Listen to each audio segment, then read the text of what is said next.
Pinapangako ko na aalagaan, mamahalin, nirespetuhin. Araw-araw kitang aalagaan at iintindihin ng mga bagay na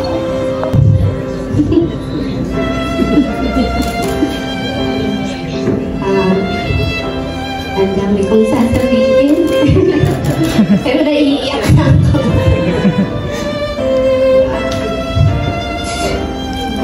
Matin tayo dito sa point na to.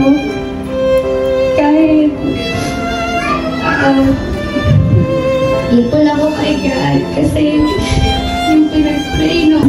Thank you dahil hindi ka sumuko at di ka na-inip na maghintay ng reply sa messenger ko nung halos 3 months.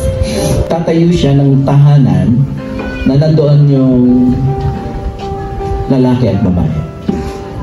Kaya yung Diyos, makita natin, sa creation story pa lang, nilikha niya ang tao. So, nag-start yun kay Adan. Magkaroon kasi na walang sino man pwede maghiwalay sa inyo dahil pinag-isa kayo sa harap ng Diyos. At ang magbabasbas sa inyo ay ang Diyos.